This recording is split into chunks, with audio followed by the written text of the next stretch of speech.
अस्सलाम वालेकुम नाजरीन, आप सभी का हमारे YouTube channel learn online with Faizan Khan में इस्तकबाल है। हमारा मकसद आपकी खिदमत है। आप अपनी किसी भी जानकारी के लिए हमसे सवाल पूछ सकते हैं। हमारे साथ मौजूद हैं इस्लामिक स्कॉलर मौलाना मुस्तफ़ा नदवी मदनी साहब। आपसे गुजारिश है कि हमारे चैनल को सब्सक्राइब करें और बेल आइकन ज़रूर दबाएं ताकि आने वाला हर प्रोग्राम आप तक फ़ौरन पहुँच सके। बेहद शुक्रिया। बिस्मिल्लाहिर्रहमानिर्रहीम। नाज़रीन किराम, अस्सलामु अलैकुम व रहमतुल्लाहि व बरकातुहू। मौजूदा हालात में जब हम एक महीनों से एक बीमारी, एक ऐसी बीमारी जो उमूमी है और जिससे मुतासिर होने वाले बहुत लोग हैं, अब तो मरने वालों की तादाद भी बहुत ज़्यादा हो गई है, उससे पूरी दुनिया मुतासिर है, हम आप मुतासिर हैं, हमारा समाज मुतासिर है, मुल्क मुतासिर है। हमारा अब रवैया क्या होना चाहिए? क्योंकि हम उस बीमारी की वजह से बेशुमार ऐसी मुश्किलात से गुजर रहे हैं जिसने हमारी और आपकी जिंदगी को मुतासिर कर रखा है। ऐसी सूरत में हमें क्या करना चाहिए?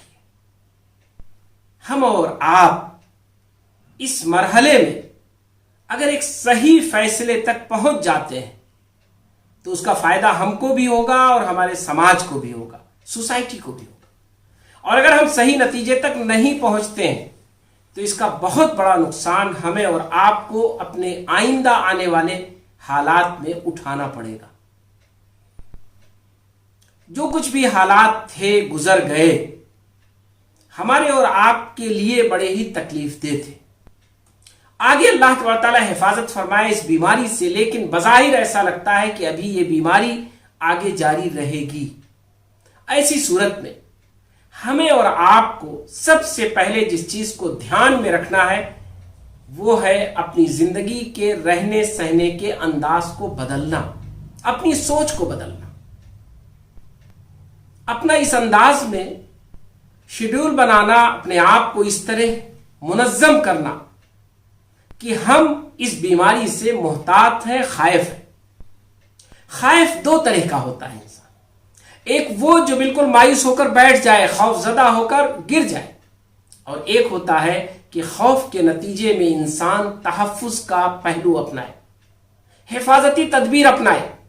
इसी की जरूरत है, मायूस होने की जरूरत नहीं है, क्योंकि ये कायनात जिसने बनाई है उसने इसे बड़ा कुशादा बनाया है, बहुत वसी बनाया है। इस दुनिया में वसाइल और इम्कानात आज भी उतने ही मौजूद हैं जितने पहले थे। आज भी इस दुनिया में अगर हम और आप धीरे धीरे कोशिश करते रहेंगे तो वो बहुत सारी कामयाबियां हमको मिलेंगी जो पहले मिली हैं। आज भी इस दुनिया की जमीन तंग नहीं हुई है, इसका आसमान सिकुड़ नहीं गया है, इसकी फिजा आज भी उतनी ही कुशादा है। ये पहाड़, दरिया, समंदर सब कुछ मौजूद है, और जो कुछ हमने तरक्कियात की थी, जो इल्म के मैदान में, मारिफत के मैदान में, साइंस और टेक्नोलॉजी के मैदान में हमने तरक्की की थी, वो सारी की सारी चीजें मौजूद हैं, सब रुक सी गई है। ये गोया कि हमें और आपको एक दावत है कि हम और आप इस बात को महसूस करें कि सब कुछ करने के बावजूद इस कायनात का बागडोर, इसका निजाम, इसका कंट्रोल वो इस बनाने वाले के हाथ में है। इस कायनात को जिसने बनाया है वो इस कायनात को कंट्रोल करता है। ये ना नेचर के सहारे है कि खुद चलती रहे और ना हमारे कंट्रोल में है। ये ना बिल्कुल आजाद है और ना इस तरह है कि इंसान जैसा चाहे इस्तेमाल करे, बल्कि इसके बनाने वाले ने एक सिस्टम बनाया है, एक निजाम। और सिस्टम तो वो है जिससे हम मुतारफ है। सूरज का निकलना, चांद का निकलना, इस पूरी कायनात का निजाम। और एक वो सिस्टम है जिससे हम मुतारफ नहीं है, लेकिन वक्फे वक्फे से वो चीजें पेश आती रहती हैं। कभी हवाएं तेज चलती हैं तो कभी बारिश ज्यादा होती है, कभी आसमान की फिजा हमारे लिए साजगार नहीं होती है, और कभी जमीन, उसकी आबो हवा बदल जाती है। ये सारी चीजें वो होती हैं जो खिलाफे तवक्को होती हैं, उन्हीं में बीमारियां भी हैं।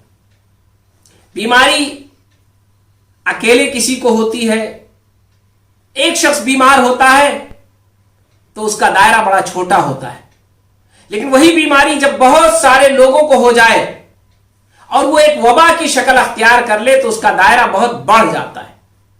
दायरा बढ़ जाने के बाद हमें और आपको ये यकीन हो जाना चाहिए कि इसको इसके बनाने वाले अल्लाह सुब्हानहू व तआला ने कंट्रोल कर रखा है।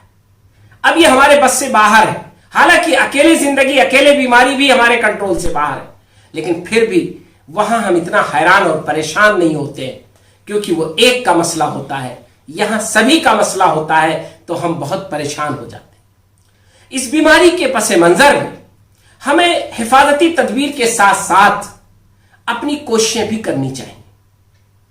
कारोबार की कोशिशें, उन तमाम तहफ़्फ़ुज़ाती तदबीर के साथ अब हमें धीरे धीरे समाज और सोसाइटी में एक्टिव होना चाहिए। जो इम्कानात, जो रास्ते खुल रहे हैं और जहां पर हम कुछ कर सकते हैं वहां करने की तदबीर अख्तियार करनी चाहिए, इसलिए कि अगर हम ऐसा करेंगे तो धीरे धीरे हमारी जिंदगी पटरी पर आएगी और हमारा समाज और हमारा मुल्क अपनी रफ्तार पकड़ेगा।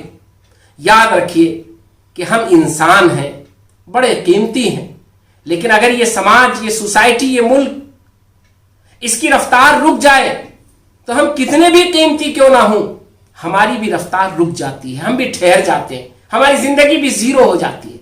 इंसान की कदर व कीमत इस कायनात से है और इस कायनात की खूबसूरती इंसान से है।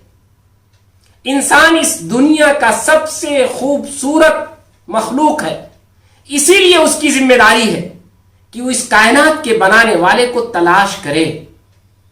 दुनिया की और मखलूकात अपनी जिंदगी गुजार दे, उनकी उम्र मुकम्मल हो जाए और वो खत्म हो जाए, कोई फर्क नहीं पड़ता, लेकिन इंसान वो अपनी जिंदगी गुजार दे और अपने बनाने वाले और इस कायनात के बनाने वाले पर गौर ना करे तो ये उसकी बहुत बड़ी कमी है, क्योंकि वो इंसान है, वो इस कायनात का सबसे कीमती जौहर है। उसे तो चाहिए ही कि वो इस कायनात के बनाने वाले पर गौर करे, उसे तलाश करे, उसे खुश करने की कोशिश करे। मोहम्मद सल्लल्लाहु अलैहि वसल्लम ने हम इंसानों के लिए और खास तौर पर उनके लिए जो अल्लाह पर यकीन रखते हैं, इस कायनात के बनाने वाले खालिक व मालिक पर यकीन रखते हैं, मोहम्मद सल्लल्लाहु अलैहि वसल्लम ने उनसे एक बात कही है। आप सल्लल्लाहु अलैहि वसल्लम ने फरमाया कि अगर तुम्हें कामयाबी मिले तो शुक्र अदा करो। किसका? जिसने तुम्हें कामयाबी दी है। गुरूर और घमंड के शिकार मत हो जाओ। अगर तुम्हें कामयाबी मिले और शुक्र अदा करो तो ये तुम्हारी बड़ी खूबी है, बड़ी बेहतरी है। और अगर तुम्हें कभी कोई मुसीबत और परेशानी हो तो सब्र से, ठहराव से, बर्दाश्त से काम लो, क्योंकि ये तुम गोया अपने मालिक पर यकीन को साबित कर रहे हो। इंसान जब शुक्र और सब्र से काम लेता है, नरम गरम दोनों हालात में अपने खालिक व मालिक को याद रखता है, इस कायनात के बनाने वाले को याद रखता है, तो वो भी उसे याद रखेगा। खुश होने में अगर हम इतरा गए और परेशानी और गम में अगर हम मायूस हो गए तो गोया कि खालिके कायनात पर हमारा यकीन नहीं है। इसलिए रसूलुल्लाह सल्लल्लाहु अलैहि वसल्लम ने पहले तो उन्हें मुखातब किया कि आए लोगों जो ईमान लाए हो, जो अल्लाह और उसके रसूल को मानते हो, जो अपने और अपने कायनात के खालिक को मानते हो, उसकी इबादत करते हो, तुम्हारे लिए ये बड़ा अहम है कि अगर तुम्हें कामयाबी मिले तो खुश हो जाओ और उसको खुश कर दो, शुक्र अदा कर दो, और अगर तुम्हें परेशानी आए तो सब्र से काम लो ताकि वो खुश रहे। लेकिन ये सारे इंसानों के लिए पैगाम है कि इंसान वो अपने बनाने वाले को हर हाल में खुश रखे। क्यों? इसलिए कि कायनात का रब अगर खुश रहेगा तो ये कायनात बाकी रहेगी। इस कायनात का रब अगर नाराज हो जाएगा तो ये कायनात भी खत्म हो जाएगी। बिस्मिल्लाहिर्रहमानिर्रहीम। ये अल्लाह किया करो, नाम उसी का लिया करो, जो दुनिया का मालिक है उसका नाम लिया करो। अगर आपको मेरे वीडियो पसंद आए तो लाइक जरूर कर देना, मेरे चैनल को सब्सक्राइब कर देना, घंटी बजाओगे तभी तो पता चलेगा कि